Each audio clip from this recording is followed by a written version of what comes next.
What we did a Superflex startup mock draft, and we get the number 12 position, which is a position that some people pretty much hate. Now, this is, of course, a mock draft. We didn't do any trades or anything like that. In a draft, there's going to be a lot of different trades that happen within the first, 10, 12 rounds. And so we're just going to kind of do this a non-trade version so you can have an idea of some of the thought process if you are thinking of doing a startup. Now, in Superflex, quarterback is king. And so I actually prioritize that quite a bit.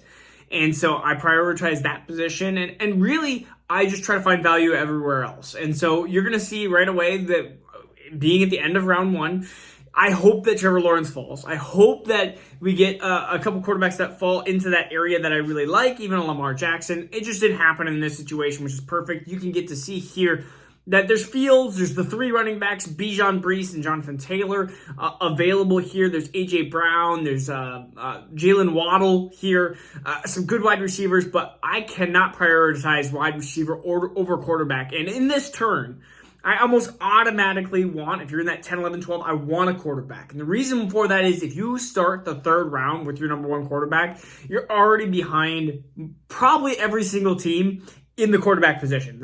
By round three, you're going to have almost every team, and they should have a quarterback. And so you are going to have the worst of the elite quarterbacks, you could probably say. And so I get worried there. And so I'm going to take a quarterback here. I'm going to take Justin Fields. And then it's just like, okay, well, Fields is a young quarterback. I mean, he could have another 10 years left in him. Maybe he has a little bit less because of rushing mobility. We do have to know that he is going to be a little bit more injury prone being a running quarterback, or at least that's what it seems like with all the running quarterbacks. And so I'm actually going to take a little bit of a gamble, and I'm not going Breece Hall, not going Jonathan Taylor, not going to do a wide receiver. I'm actually going to take Bijan Robinson here at the 201 position. He is the running back that I feel like it's a risk. It's definitely a risk, but I feel like I could get 5 years out of Bijan, and even if he doesn't blow up the scene and he's not RB3 overall next year, I feel like I will have an idea of where Justin Fields is by that point in time and see where my team is. And so, again, we figure out after about round 3, round 4, where this team is going to go. It comes around round 3, round 4. We have Deshaun Watson, Devontae Adams, Tua, Stroud, CJ Stroud, and DK Metcalf. And so you have some different options here. I personally don't like Devontae Adams here. I'm not somebody that likes to go all in year one. But, I mean, if the board came to me, if this was like Christian McCaffrey spot or something like that, then I would be a little bit more appealed to that. But here, I feel like just going quarterback, if you get 2 of the first 4 picks here, going quarterback, and this is tight end premium as well. And looking at the tight end position, TJ Hawkinson's here at round 4. I don't think the drop off from top 4 to the rest is huge. And so this is a spot in that 10, 11, 12 range in round 3. If I can snag a tight end, if there's that tight end or that quarterback that you feel like is a tier above, whether it's TJ Hawkinson or in this case, there's Deshaun Watson and Tua, which I like Tua as well. So like realistically, if I was a couple picks prior, I would have taken TJ Hawkinson, and then I'll take the leftover quarterback if he's there. So in this case, I'm back-to-back. So Deshaun Watson and TJ Hawkinson is who I go. So really, I have Justin Fields. I have Deshaun Watson still in his 20s. I have Bijan. I have TJ Hawkinson. Really, it's running back and wide receivers are now the priority, and specifically wide receivers. So we get into that next round here, and this is where I don't think this happens, but you never know. I mean, with injury concerns, Tua falls to this area. We talked about it. There's concerns about Deshaun Watson, and if he can come back to that elite level. Justin Fields always seems to be hurt, and so Tua here is not a ridiculous option by any means, and I love being strong at the quarterback position. And then it's what I did in the Dynasty Dads League 2 years ago. I said, hey, be strong at quarterback. Have some good solid running backs that maybe aren't there yet, or they're a little bit young. You're trying to project into that future here. And I took a couple of years ago, I took the DeAndre Swifts. At that point, it was Saquon was pretty up there, and then I took J.K. Dobbins, and I took a couple other young running backs. And wide receivers, you can fill in the draft, or you can trade your picks away for those wide receivers. And I did. In trades, I acquired Jalen Waddle. I acquired Devonta Smith. I drafted Chris Godwin. He was, I think, one of my first wide receivers. I'm trying to think who else I acquired. I acquired Michael Thomas. I acquired a bunch of different wide receivers to help. Keenan Allen. I acquired those types of wide receivers to help get me into that contender mode here. And so I'm going to take Tua. I'm going to just kind of shore up that quarterback position here in the draft. And the next one, I really like J.K. Dobbins as that young running back. Again, I think that this is going to be a huge step up for J.K. I'd rather have him over Dameon Pierce or all these older running backs. And I think that he fits really well with the rest of my team here. And I think that if he starts having a really good first half of the year, and let's say the rest of my team is just not doing what it needs to, or I start struggling with some of the injuries, then JK is probably my easiest trade bait to get rid of and go to a contending team where I can acquire, again, another either younger running back.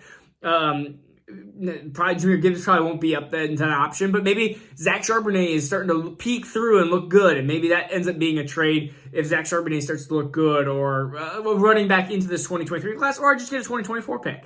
So just so you have an idea of my thoughts. And then so the next 4 picks in these next 4 rounds, I mean, you're going to see some wide receivers. It's just filling. I feel like you can get wide receivers in this gap that can easily fill 80 to 90% of your opponent. And so when I get Amari Cooper, Mike Williams, Mike Evans, and Josh Downs, which is that young upside rookie, I mean, that is a big gamble, but really, I have Amari Cooper, Mike Williams, Mike Evans. Mike Evans, a little bit older, but 1,000 yards guaranteed so far in his career. Quarterback is a big question mark.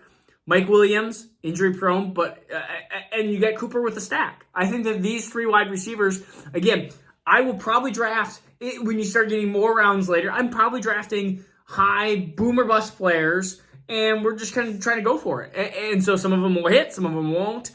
But again, that is exactly, or I have a 2024 first, 24 second, that if I start having a hole at wide receiver, those picks are going to be, I mean, those picks can be easily used for a wide receiver that ends up breaking out. I mean, a 2024 first and second, you throw that at maybe, and I'm not saying he gets this done now, but let's just say you're looking at a Pickens ends up start doing well, or a Drake London has a slow start to the season. Maybe you can try to snag him, or the Chris Olave types, even DJ Moore, Terry McLaurin a little bit on the older side, but you're just kind of looking for those wide receivers. Chris Godwin is super undervalued at this point. So just to have an idea. And then I went Stafford to really shore up the quarterbacks. So really the quarterbacks are pretty much not done for, but like I have 4. So, yeah, you have to there. And then Jamal Williams, again, that running backfield. If he comes back into Detroit, there's arguments that he could be a 4 or 5 round jump up. And again, easily tradable asset if my team starts struggling right off the gate. So again, Fields, Bijan, Deshaun Watson, TJ Hockenson, Tua, JK, Cooper, Mike Williams, Mike Evans, Josh Downs, Stafford, and Jamal Williams. Again, all this strategy has worked for me in startups for a long time. It's the hardest position to get after is quarterback. And so I overemphasize the quarterback position, and I overemphasize backup quarterbacks too. And it's not even the stud players. Honestly, I tell people this all the time. Jared Goff won me a championship last year. Jared freaking Goff. And I tried giving him away at times in the last 2 years, and I couldn't give him away. Jared Goff has won me championships. Blake Bortles has won me a championship.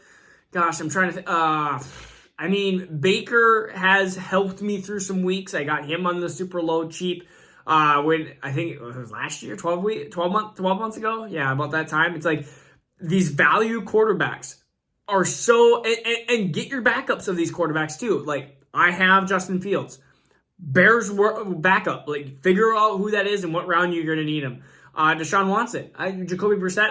I actually don't know the contract situation with him, but grab Jacoby Brissett before everyone else, or whoever that backup quarterback is for Cleveland.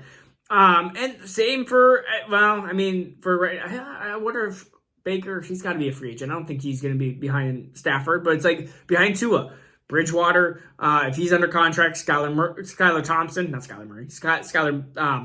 like these are the things that will help propel you. I had to play a week, even with 4 starting normal quarterbacks. I had to play a week with 1 quarterback in Superflex because of injuries and bye weeks and all that. So the teams that have depth will get themselves to the playoffs. And when they get to the playoffs, it's all just, it gets a little bit crazy and a little bit, I mean, you don't need necessarily the best team. You need to have that fighting chance. And so, again, this is the strategy that I feel like has worked the best. Now, there are people that will way overemphasize the quarterback position.